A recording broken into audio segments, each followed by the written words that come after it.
Hey, what is up guys? This is JC Hassel and welcome back sa ating new episode ng Beyond the Hassle podcast. So yeah, as promised guys, meron tayong bonus episode. And in this bonus episode ng podcast, i-share ko sa inyo yung 10 bagay na natutunan ko kay Sir Chinkitan. So, as you may know, I'm currently working with Sir Chinkitan and working with him, I really learned a lot of things. Really, a lot of things. And since kilala niyo ako na hindi ako nagge-gatekeep ng knowledge, bibigay ko sa inyo lahat ng mga natutunan ko kay Sir Chinkitan.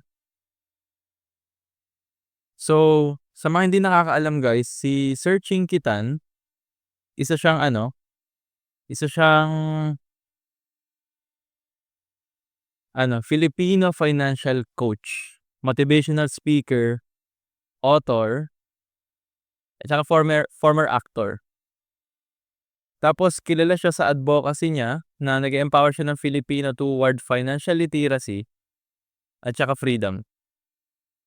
So yan, sigurado ako hindi niya kailangan ng intro kasi if you are someone na nag-i-start pa lang sa success or financial success niyo or wino-work yung financial freedom niyo, napaka-prominent na figure ni Sir Chinkitan.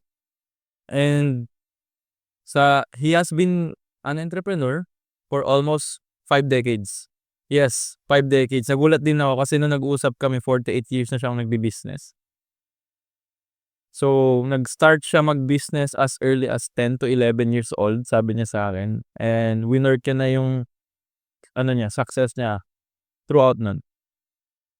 And isa sa pinaka-advocacy niya is tinutulungan niya yung mga Pilipino ma-achieve yung financial success at saka financial freedom. And very relevant yan kasi yung impact niya na ginawa niya dito sa Pilipinas guys, napaka-obvious. Sigurado ako from lola pa lang natin hanggang nanay natin hanggang sa'yo, yung mga lessons niya at saka yung wisdom ni Sir Chinky napasa na yan. So, halos 3 generational knowledge yung mga napasa niya at saka wisdom. And mind you guys, si Sir Chinkitan is isa sa pinaka-key figure sa industry. Meaning kapag sinabi mong salitang pera or ipon or anything related that, ang unang papasok sa inyo is yung pangalan ni Sir Chinkitan. Now, balikan natin. So, yun nga, nagkaroon ako ng opportunity para makipagtrabaho sa kanya. And hindi ko din ina-expect guys kasi feel ko masyadong mabilis. Kasi wala pa naman ako masyadong, alam mo yun, parang feel ko sa sarili ko hindi pa ako deserve makatrabaho yung ganitong mga nasa upper echelon ng figure sa Pilipinas. Pero I'm so blessed na makatrabaho si Sir Chinkitan. So, yan. And maniwala kayo guys, si Sir Chinkitan, he is one of the highest paid coach dito sa Pilipinas. And hindi ako nagbibiro. And may idea akong magkano siya mag-charge. And maniwala kayo sa hindi, yung session niya, 1 hour session with Sir Chinkitan, may mga tao nagbabayad ng 6 figures pataas sa kanya. So, gano'n kamahal yung oras niya. And working with him, ang dami kong I think we're already working, 1 buwan na kami nagtatrabaho almost. So, napakadaming oras nun. So, lahat ng mga natuturan ko sa kanya guys so far, i-share ko sa inyo. Wala akong i-gatekeep. Lahat ng lesson na yun ituturo ko sa inyo for free. So, ayun. Wala akong i-gatekeep. Lahat yun ibibigay ko sa inyo. Kasi, sinuportahan niyo ko. Dahan-dahan nag-grow yung channel natin. And sa lahat ng motives ko, nandito kayo to support me. So, I will give this as a reward for you. Okay ba yun? So, yun. Type nyo lang sa comment na okay yun. And you're welcome. So, yun guys. Maraming salamat sa inyo. And let's go. So, sobrang dami kong natutunan sa kanya. Talking with Sir Chinkitan for, halos every night. Talking about business, life, finance. Talagang pinag-isipan ko to and kinolate ko or pinasimple ko yung 10 lesson na yun para mas matransfer ko sa inyo, para mas mag-stick. Okay? And yung 10 lesson na natutunan ko sa kanya all throughout, is divided into 2 categories, guys. Okay. Una is life, pangalawa naman is finance.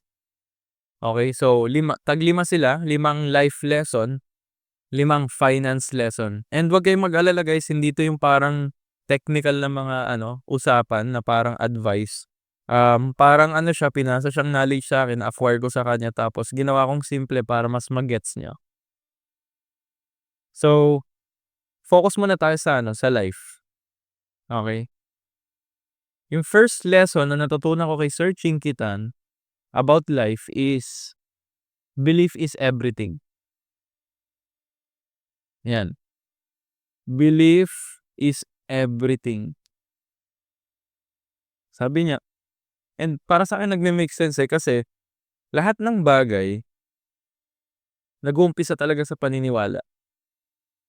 Try niyong isipin kung ikaw yung tao na naniniwala ka na magiging magaling kang tao or magiging successful kang tao, it's impossible na hindi mangyari yun as long as ginagawa mo siya at lahat ng actions mo papunta dun tapos talagang wino-work mo yung way mo papunta dun na parang consistent ka doon sa paniniwala na yun. Hindi talaga imposible mangyari yun kasi pinapaniwalaan mo siya, eh. And ang isang bagay lang na ano, kailangan na mag-determine nun guys is oras. And I can attest to that. Okay. Nung nag-uumpisa pa lang ako dati, hindi pa ako into entrepreneurial nun, hindi pa ako entrepreneur nun. Dumating sa point nun sa mga tropa ko, ako lang talaga yung ganito mag-isip. Kasi ang paniniwala namin sa province, kasi dun ako nag-start sa probinsya, especially sa'min sa Nueva Vizcaya, masyadong dun, masyadong remote. Iba kasing perception ng success sa'min, eh.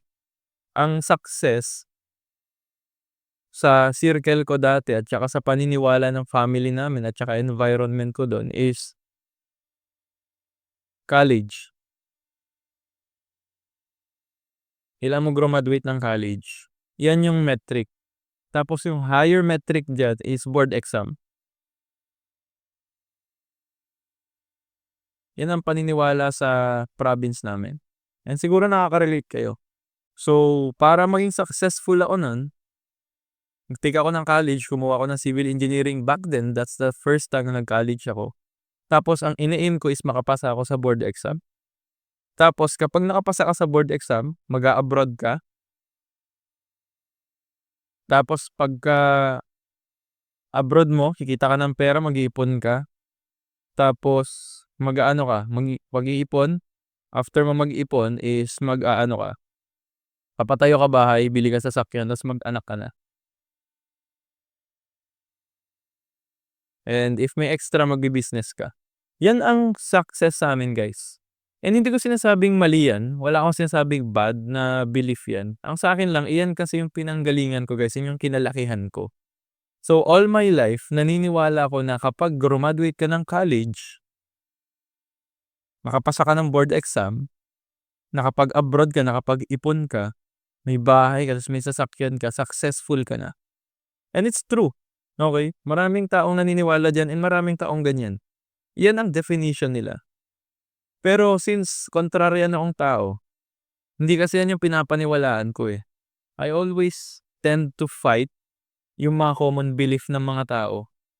So, sa'kin ang paniniwala ko nun is bakit may mga questions ako na bakit yung mga tao na nilu-look up ko, let's say for example si let's say guys, si Elon Musk. Okay. Si Elon Musk, hindi man siya nag-graduate ng college, eh. And yes, maraming taong magsasabi sa atin na parang nasa Amerika siya, Harvard dropout siya.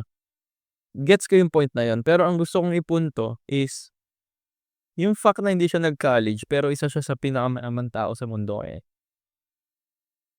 And I can go all over sa mga taong ganito is kahit sa Pilipinas guys. Kahit sa Pilipinas.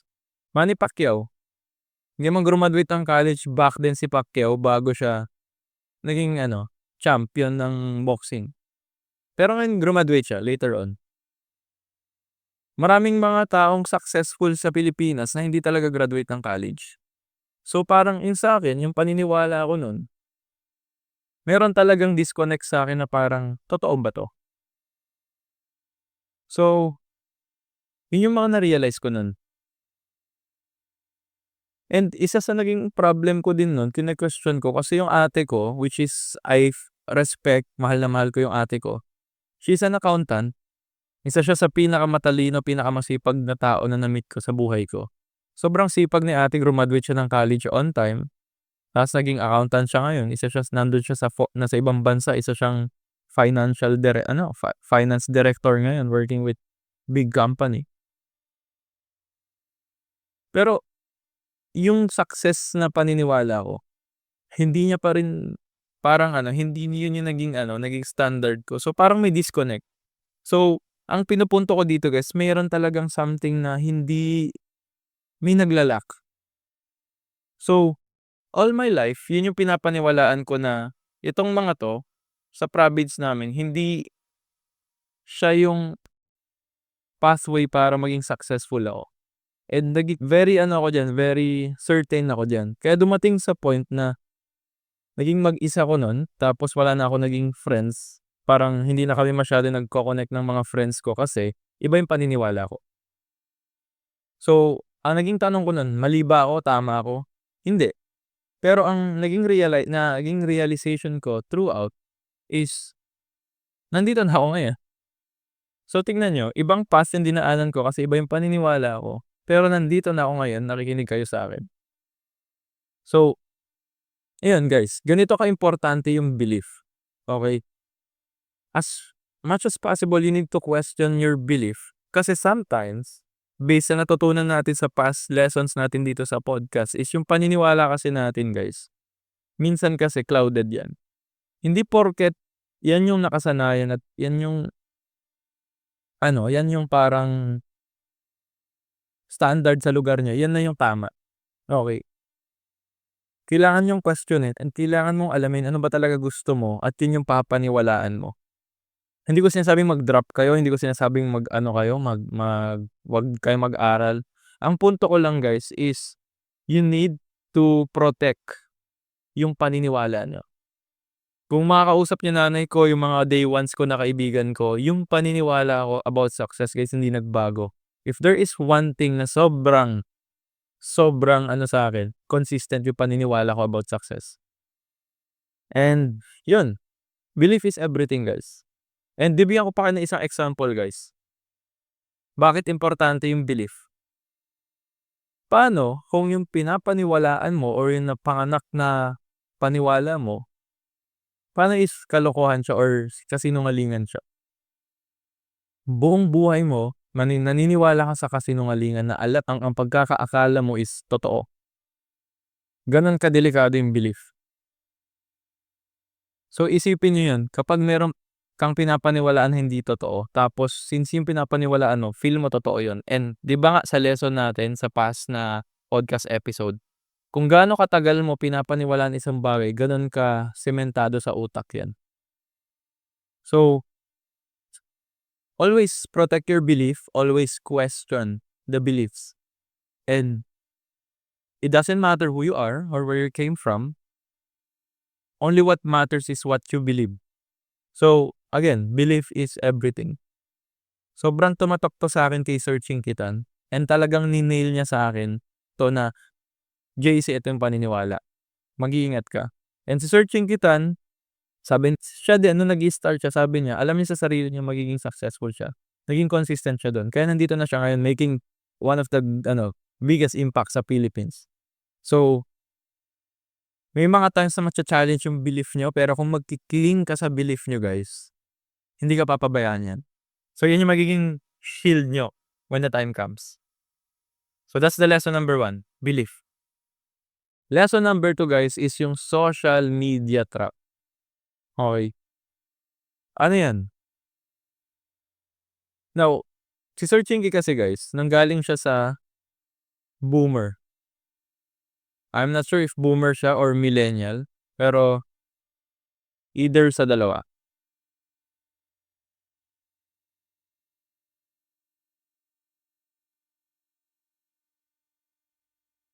Di ko alam basta ganyan. So meron kasing boomer, merong millennial, merong Gen Z, XYZ, blah, blah, blah. So sa age ni Sir Chinkitan, hindi ko sure kung nasa millennial siya or Gen Z, pero let's say na lang nasa gitna siya ng millennial at boomer.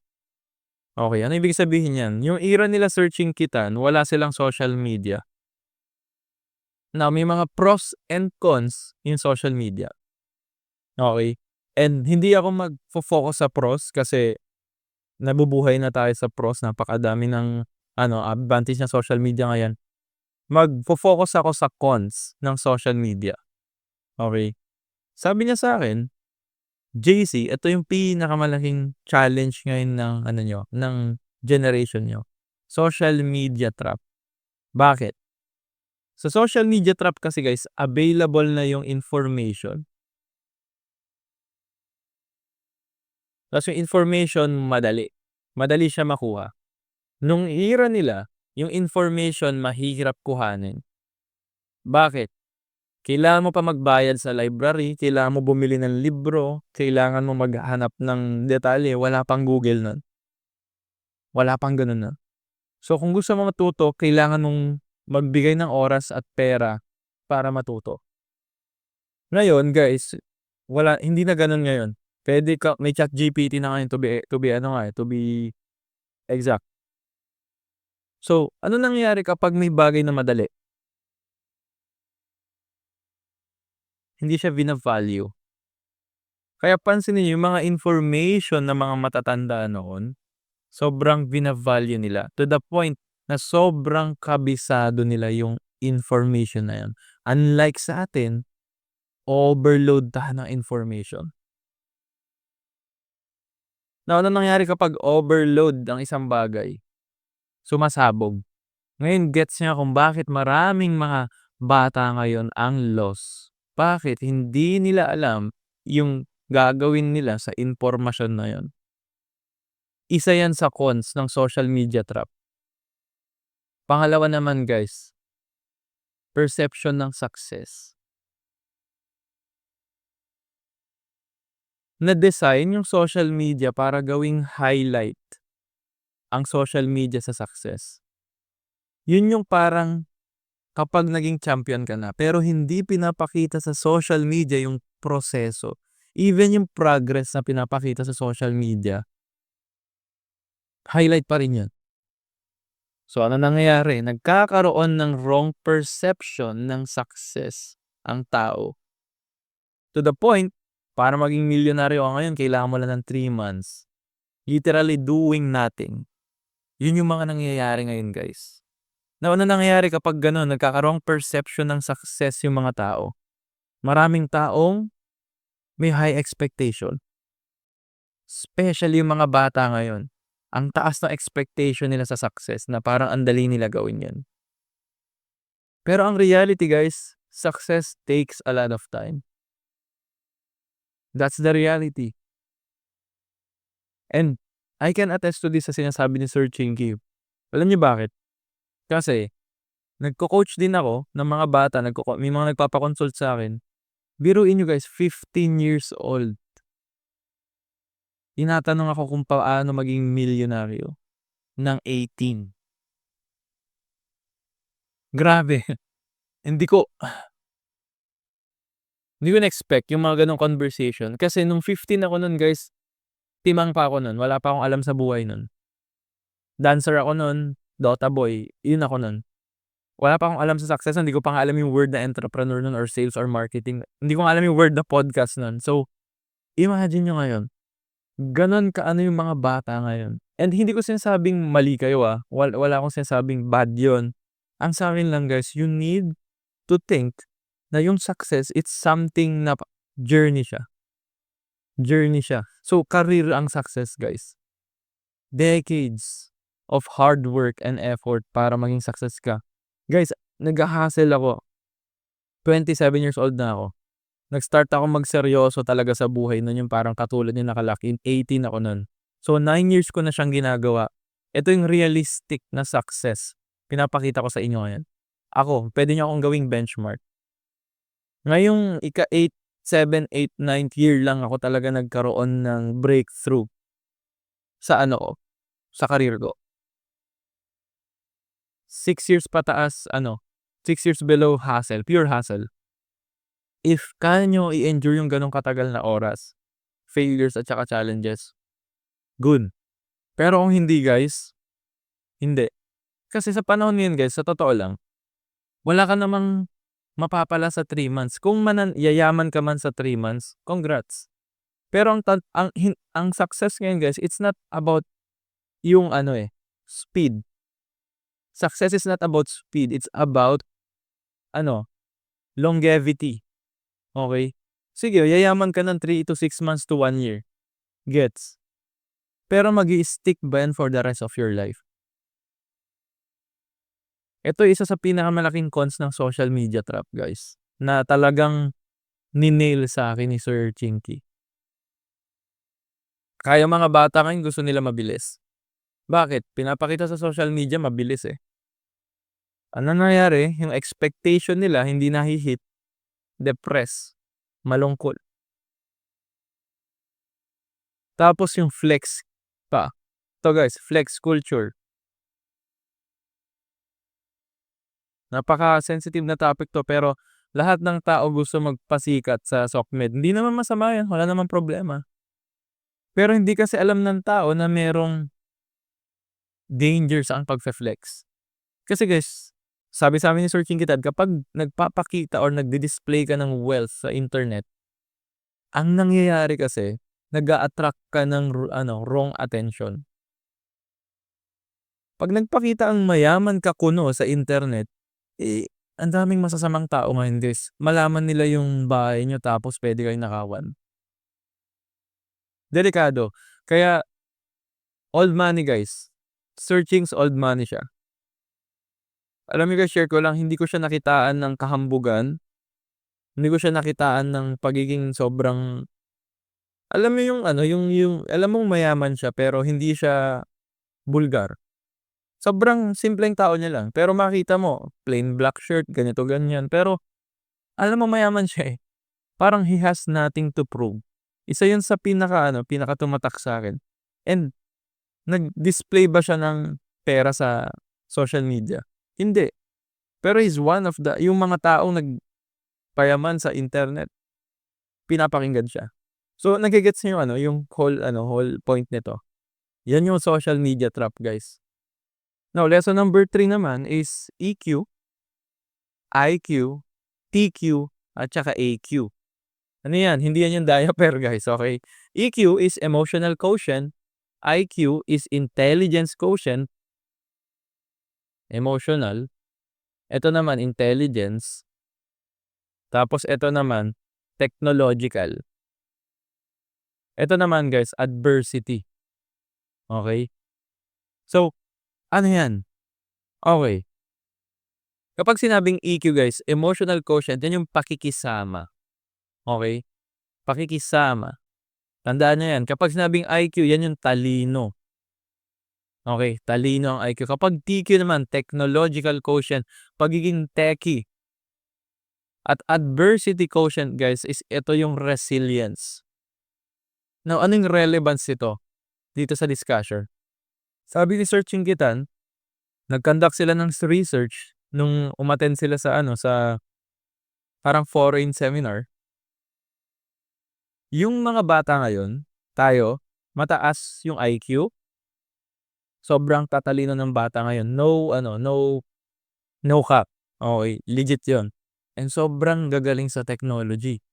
So, matatalino yung bata ngayon, tapos sobrang gagaling sa technology. But, ang nagla-lack sa mga bata ngayon is, hindi lahat ng bata ngayon natuto or marunong makisama. Plus, mababa yung AQ nila, resilience. Try niyong isipin guys and maging honest tayo sa sarili natin. Bibilang na lang yung mga bata or yung mga bata ngayon, especially sa mga next coming generation, hindi sila marunong makisama. Bakit? Nanggaling kasi dito yan guys, sa social media trap na sinasabi niya. Kasi, sa social media instant. And kapag instant, ibig sabihin, gusto ko meron agad. Ang pakikisama guys, it takes time. Bago ka mag-request ng favor sa isang tao, kailangan mo muna makisama. It takes years para makuha yung trust. Pero since may social media track, gusto ng tao instant, iyan nangyayari. Hindi na marunong makisama yung mga Gen Z ngayon. And mahirap mahirap na discussion yan, pero yan yung nagiging topic na yan. Now, ayoko mag-focus dito. Gusto ko mag-focus kasi sa AQ. AQ is adversity quotient. Mahina ang resilience ng mga bata ngayon. Saan kayo nakita ng generation na 3 months pa lang sa trabaho umaalis na? Wala pang 1 year nagja-job hopping na. Wala pang 2 years na nagwo-work, ayaw na mag-work. Wala pang 5 years na nagwo-work, depressed na ayaw na mabuhay.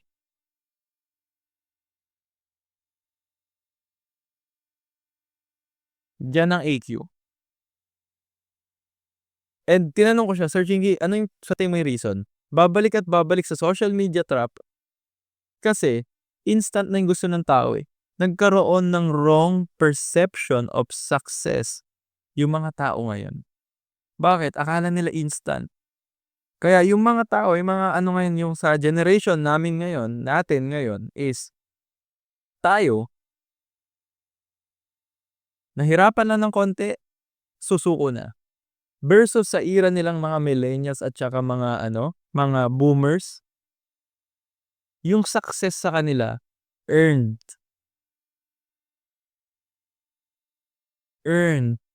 Hindi success sa atin ngayon given. Hinihingi yung success sa atin sa era natin, sa kanila tatrabahuin mo. Gusto mo maging manager, magtrabaho ka sa kumpanya ng 10 years. Earned. Ngayon given. Gusto mo maging successful, hihingi mo yan. Hihingin mo na lang. Spoon-fed na tayo. And what happens kapag ganun kadali or yung success? Nagke-create ng weak people. And weak people have low AQ. Kung di mo kaya magtagal ng 10 years sa isang industry or isang career, hindi ka magiging successful. Seryoso. And babalik lang tayo sa example ko kanina, 3 months, gusto 15 years old, 3 years gusto maging milyonaryo. So 15, magiging 18 siya, maging milyonaryo siya. Tara niyo isipin yun guys. Hindi ko sinasabing mahirap yun. Hindi ko sinasabing imposible yun. Possible yun. Okay, sa realm ng possibility, possible yun. Pero, there's a lot to it. Marami pang lessons ang buhay na kailangan mong aralin aside from that. So, AQ. Fourth guys, eto. Since Chinese siya, binigyan niya ako ng Chinese na philosophy. Ni-research ko to, nanggaling to kay Lao Tzu.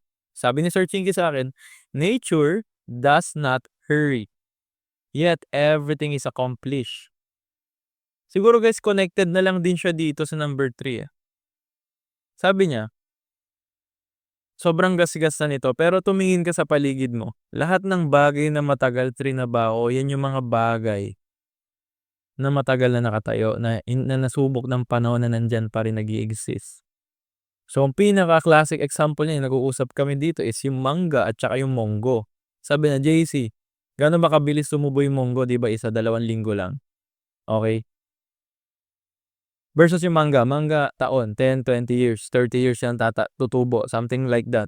Tapos sabi niya sa akin, kapag bumagyo, ng napakalakas, lumindol, kumangin, umulan, tapos bumaha, sino sa dalawa dyan ang hindi matitibag? Sigurado, konting baha lang, wala na yung munggo. Sabi niya. Pero yung mangga nandyan pa yan, kahit lumindol nandyan pa yan. Nasa nature na yung example. So, bakit mo compete yung nature? Ganon din sa buhay natin. Gusto mo ng long-lasting success? Huwag ka magmadali, mag-wait ka. I've been doing business, JC, for almost 5 decades na.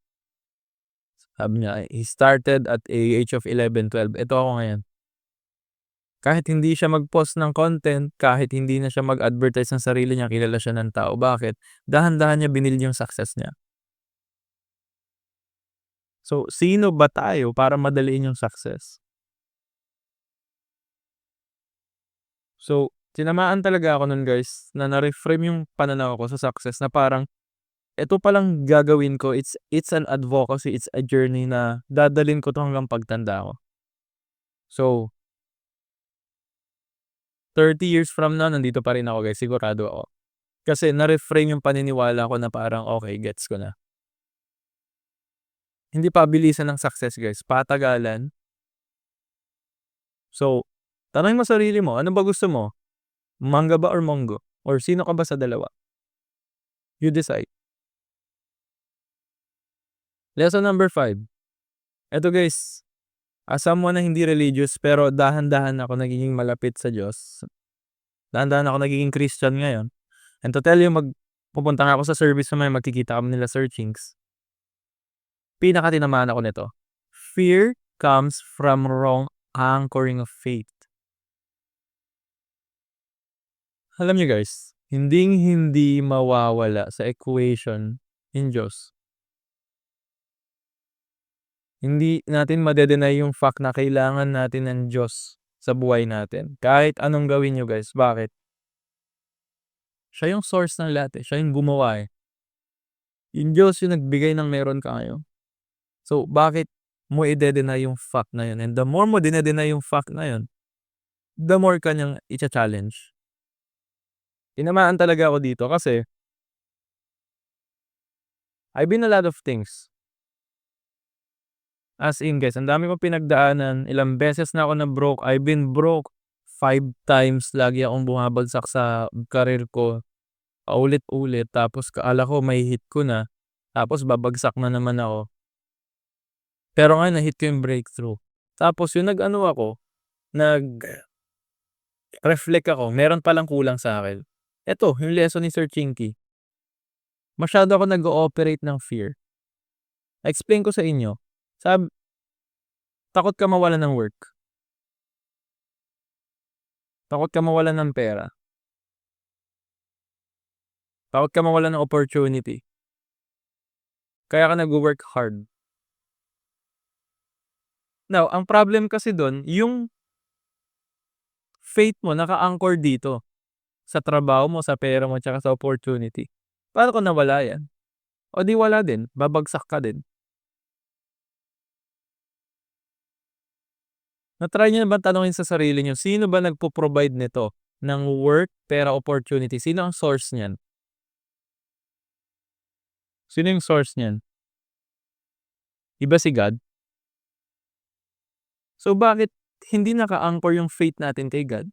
Bakit hindi natin ina-anchor yung faith natin sa source? Kasi regardless guys, kunyari mawawalan ka ng work ngayon, mag-pray ka lang. Tapos mag-act ka. Diyos na bahala muna sa'yo.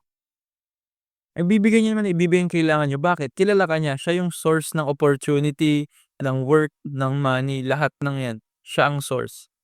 Huwag kang matakot. Minsan tinetest ka niya lang kasi pine-prepare ka ng Diyos sa better things.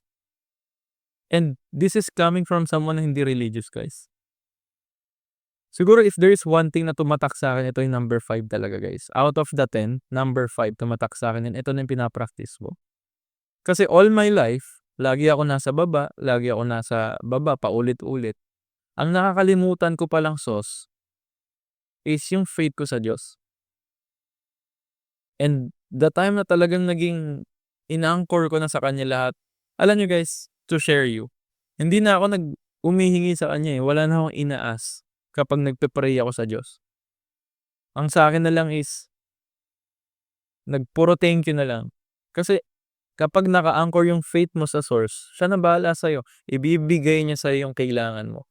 And kung wala man siya bibigay, I don't care. Alam ko mas may bibigay siya mas malaki sa akin.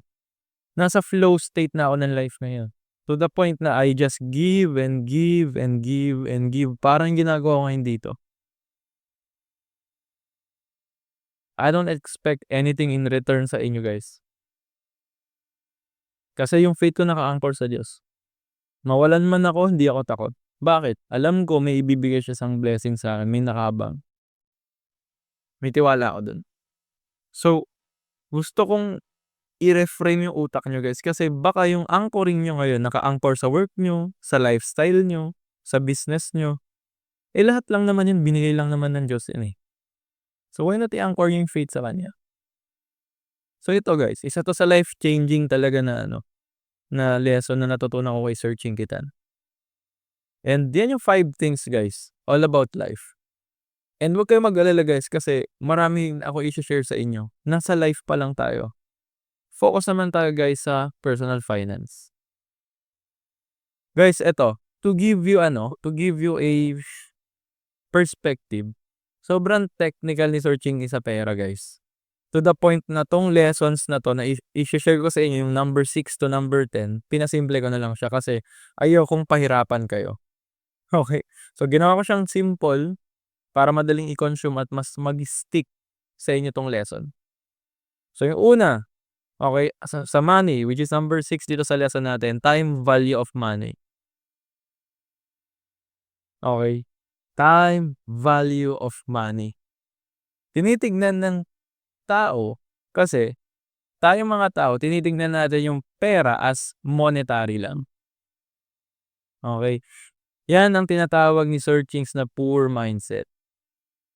Monetary lang tingin niyo sa pera. Pag may hawak kayong 1,000 pesos, tinitignan niyo lang siya as 1,000 pesos. Kaya nito akong bilan ng sapatos, kaya nila akong ganito. Yung pera lang yung tinitignan niyo, yung value ng pera. Okay, ang mayayaman guys, tinitingnan nila yung time value of money. Dito magbabago pananaw niyo sa pera guys. Kapag titingnan niyo ng iko-convert yung pera in time, magbabago spending habits niyo. Bigyan ko kayo example. Ang average Filipino na nasa Metro Manila, merong salary yan 600 to 1,000 pesos per day. 600 to 1,000 pesos per day.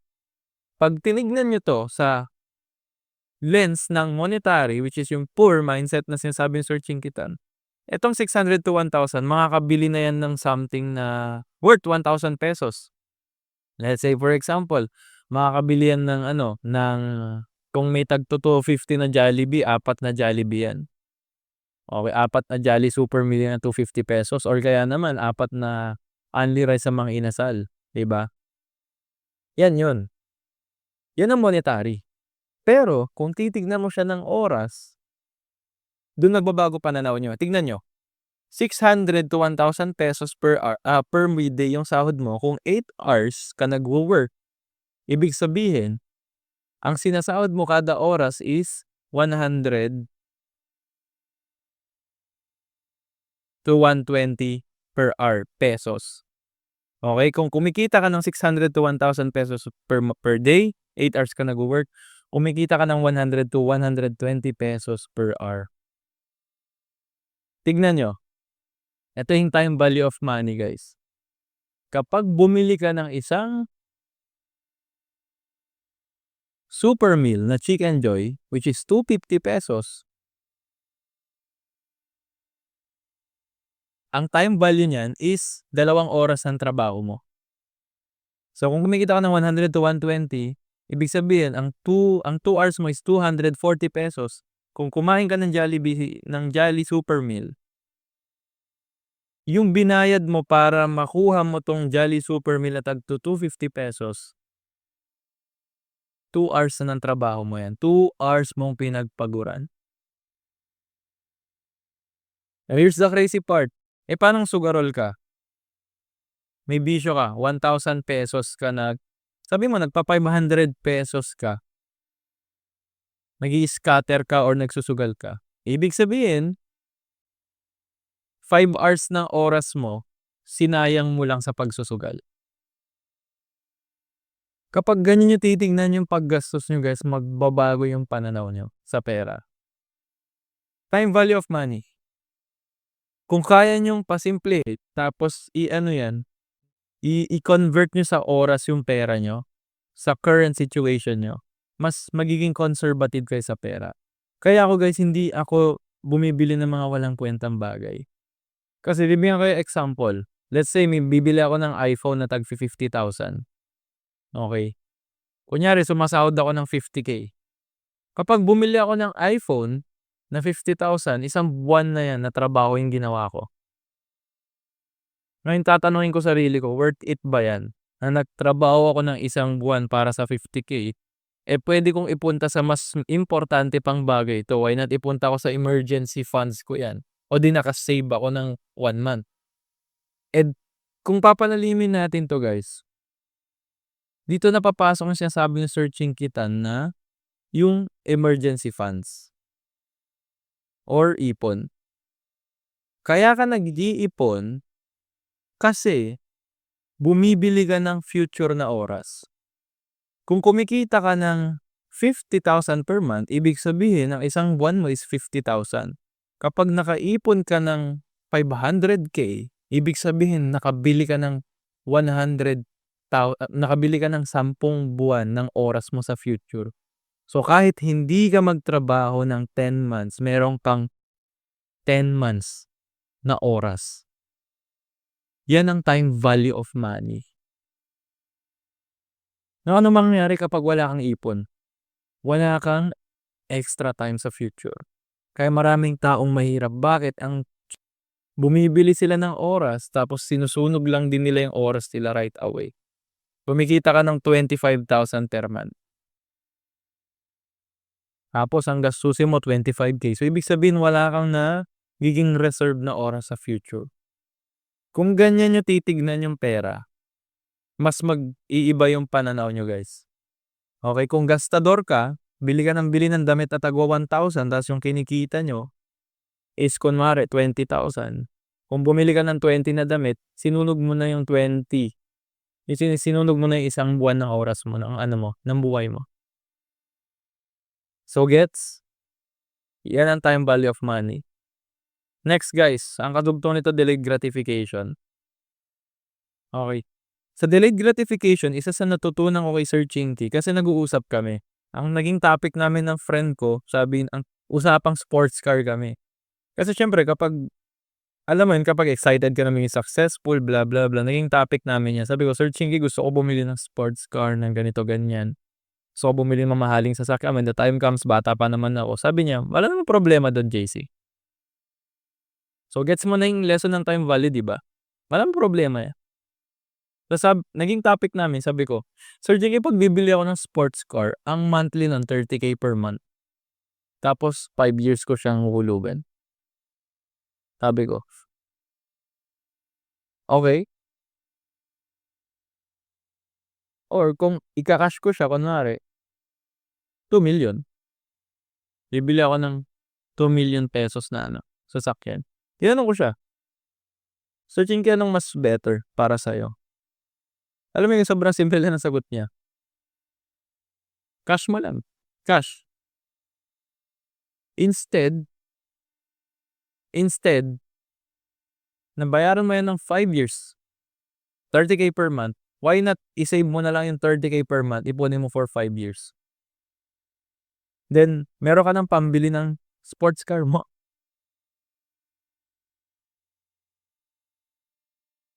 Tas ito follow-up question niya, willing ka ba mag-wait ng 5 years?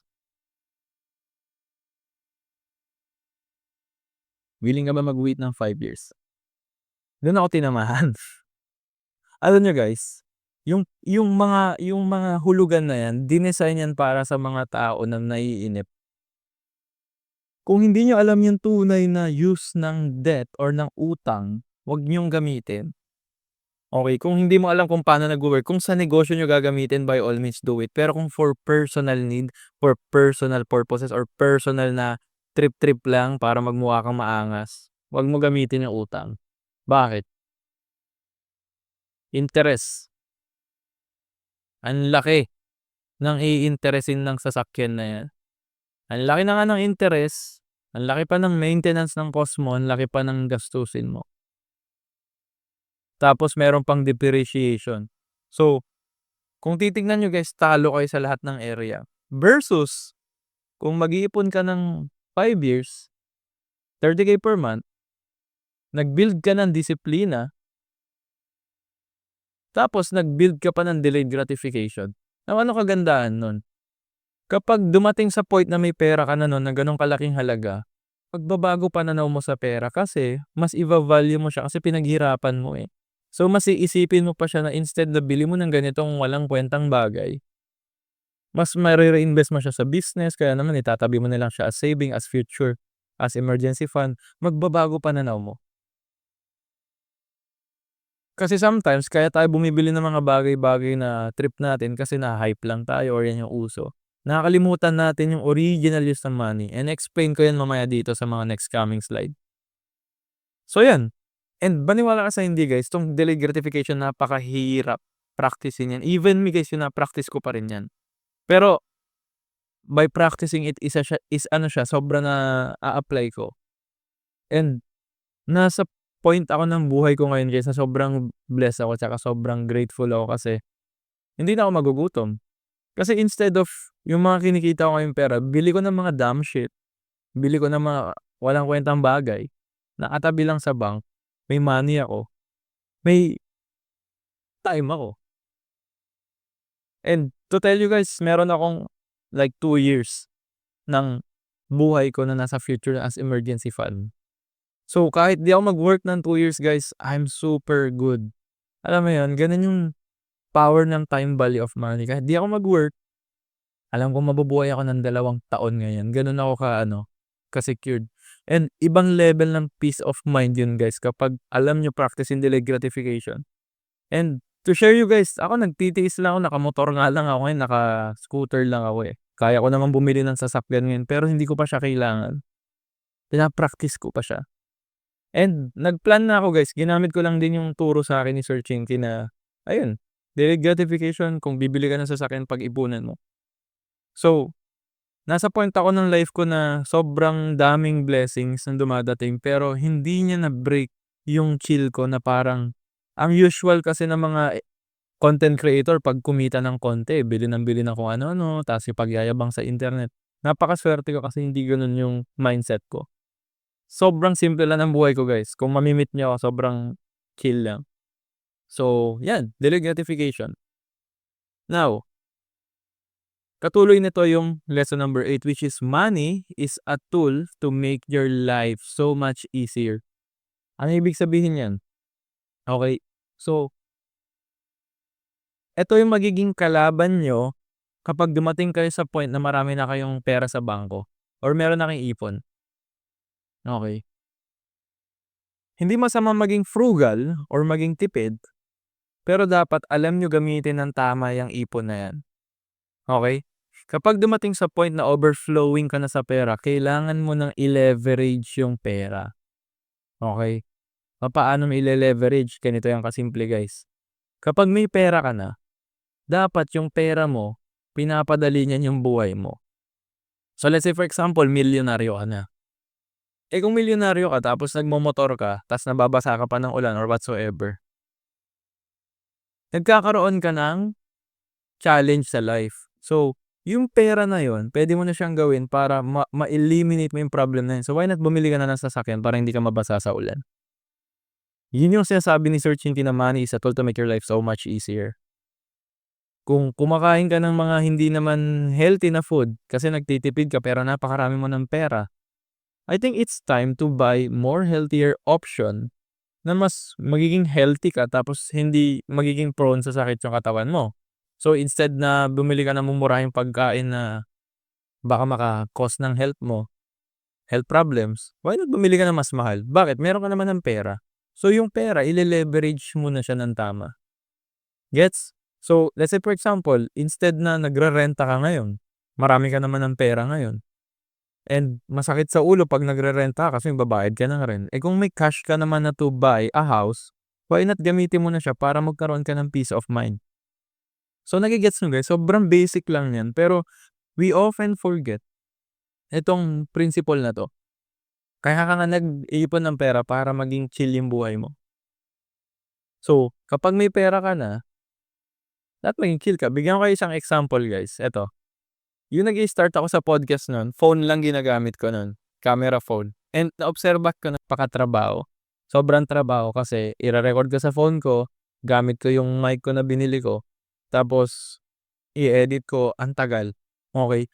So, na-realize ko nun, ano bang way para padaliin yung buhay ko. So yan, bumili ako ng mic, na premium na mic, bumili ako ng magandang camera, eto.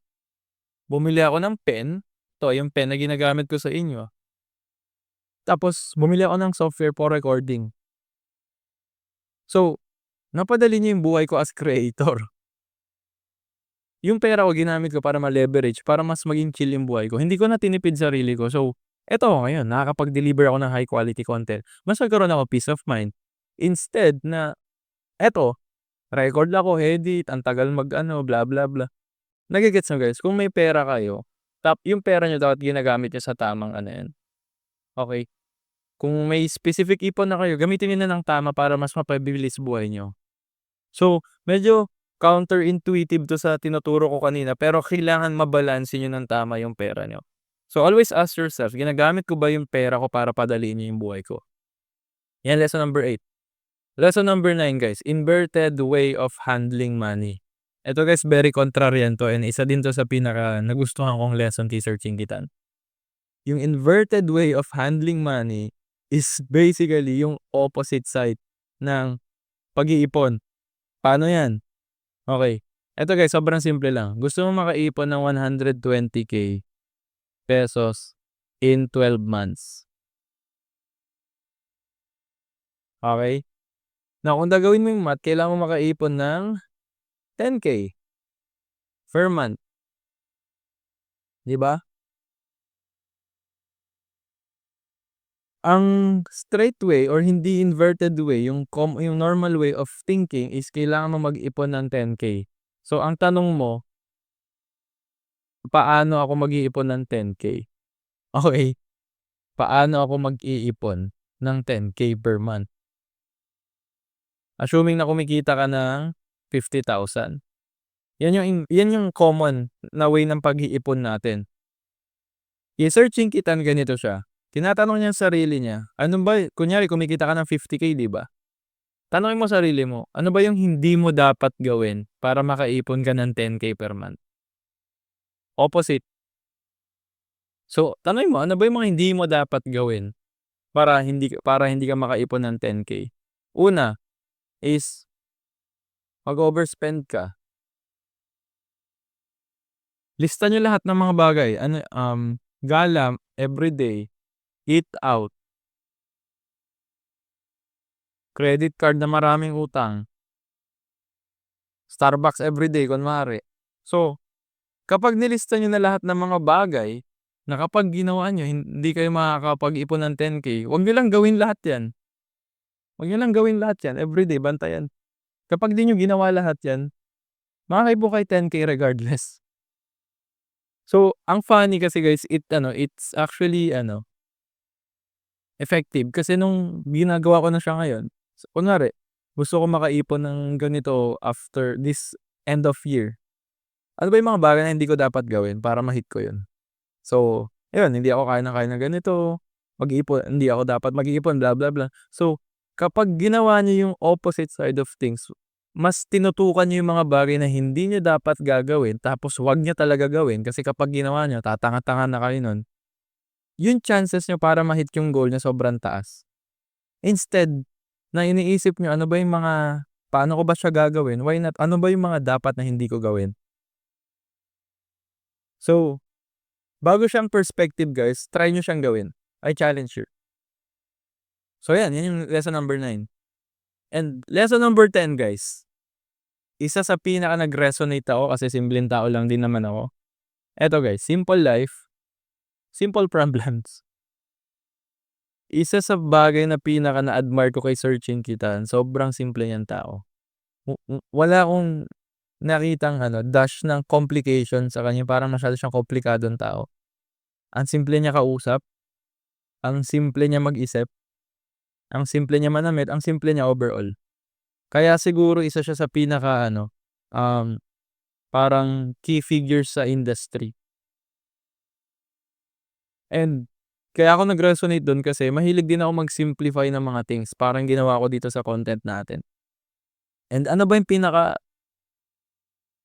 bottom line nitong Simple and Simple Problem? Kasi guys, kapag gusto mo ng komplikadong buhay, so komplikado din magiging buhay mo, komplikado din magiging problema mo. Kung yung lifestyle mo pang 1,000,000 per month, o di asahan mo yung problema mo 1,000,000 per month din na problem. Ganun lang kasimple yan. Kung gusto mo ng 50K per month na lifestyle, eh, di yung magiging problem mo is 50K per month lang din na lifestyle. Ganun lang kasimple. Ang problema kasi sa mga tao ngayon, niro-romanticize nila yung 1,000,000 per month na lifestyle, pero hindi sila ready tangkihin at i-ano yung 1,000,000 per month na problem. Kasi guys, as you get more money, based on my experience, hindi pa naman ako mayaman, papunta pa lang tayo dun. Habang lumalaki income ko guys, naobserbahan ko kung yung path na ano, yung parang yung alam mo yung parang nagla-lifestyle inflation ka. Nakikita ko talaga, na kapag lumalaki income mo mate-tempt ka talaga na lakihin din yung lifestyle mo. Pero naobserbahan ko nun nung paglalakihan ko lifestyle ko, maglalaki din problema ko, ayokong mangyari sa'kin yan. Hindi sa natatakot ako, pero ayoko ng ganong klaseng problema. Kasi kunwari kumikita ka ng 100K per month, pero lifestyle mo 25K, eh di yung problema ko pang 25K per month lang din. Pero may nase-save akong 75K. And yung 75K na yun yung time value of money ko. So, every month nakaka-save ako 75K, nagbabay ako ng 3 buwan sa buhay ko. So, sa isang taon nakabay na ako ng 36 months. So, 3 years na akong okey. Nage-gets niyo? Yun yung tamang time value of money and bakit siya relevant dito sa simple life, simple problems. And kunyari gusto mo ng luxury life, wala namang problema, gawin mo. By all means, do what you wanna do or what you want. Expect mo na komplikado yan. And one na tayo guys, mas malalim. Eto natutunan ko kay Sir Chinky. Hindi ka puwede magkaroon ng simple life tapos hindi ka puwede magka-complicated na life tapos magkaroon ka ng complicated business. Kasi mababaliw ka niyan, okey? Di puwedeng komplikado buhay mo tapos komplikado negosyo mo, mababaliw ka. Ang i-aim mo is isa lang dito sa tatlo. Either simple lang yung buhay mo, tapos complicated yung business mo, or kaya naman complicated yung buhay mo, tapos simple yung business mo. Pero ang aim niyo guys, simpleng buhay, tapos simpleng negosyo. Yan yung pinaka-goal natin, simpleng buhay, simpleng negosyo. Pero kung papapiliin ka, may choice ka magkaroon ng simple life, tapos complicated na business, o kaya naman complicated na life, tapos simple na business. Hindi puwedeng complicated parehas guys, kasi kapag complicated yung negosyo mo, complicated din yung ano mo, yung buhay mo, masakit sa ulo yan, mababaliw ka. So, yan. Ayan guys, yan lahat ng mga natutunan ko kay Sir Chinky Tan, all about life and finance. And quick recap lang tayo guys. Una, belief is everything. 2, yung social media trap. 3, yung EQ, IQ, TQ, and AQ. 4, yung nature does not hurry yet everything is accomplished. 5 is fear comes from wrong anchoring of faith. 6 naman, time value of money. 7, delayed gratification. 8 is money is a tool to make your life so much easier. 9 yung inverted way of handling money. At saka yung 10 is simple life, simple problems. So, yun guys. Yan yung mga natutunan ko. And siguro guys, to end this bonus episode, papakita ko sa inyo na yung ito ako dati, nag-i-start ako. So, ito ako nun guys. And sobrang proud ako na i-share sa inyo nito kasi before pandemic, ito ako guys. Nandito ako sa 1,000 peso apartment. Ang baon ko lang dati ng pangarap. 'di ba? So, ba't ko pinapakita sa inyo 'to guys, dito lang ako nag-umpisa, kaparehas na lang din ako and walang-wala ako nun guys. Nag-drop ako ng college nun, dumating sa point na nilayuan na ako ng mga friends ko kasi iba yung trip ko. Pero mahal ko sila, okey, na mahal ko lahat ng mga friends ko. Pero dumating talaga sa point na hindi na nila ako naintindihan kasi hindi na talaga nila nage-gets yung kung anong kapapatungan ng buhay ko, even yung family ko. So, bumukod na ako nun. So, ito ako nun. Tapos, isa lang talaga guys yung sa'kin, yung baon ko that time, yung belief lang. Sabi ko sa sarili ko, hindi ko alam yung mga mangyayari pero alam ko magiging okey ako soon. And eto guys, hindi nawala sa'kin 'to, 'tong dream, nandito pa rin nakatabi. 'Yan, huwag kayong ano guys, huwag kayong ano, huwag niyong i-limit paniniwala niyo and huwag kayong matakot mangarap. Ito lang yung naging baon ko dati and up till now baon ko siya and kapag nagre-reflect ako guys, nare-realize ko ang layo ko na din. Mapapamura na lang ako, sabi, "Tangina, ang layo ko na din pala." Kasi ang ginawa ko guys, work, work, work. Alam mo yun, 7 days a week ako nagtatrabaho.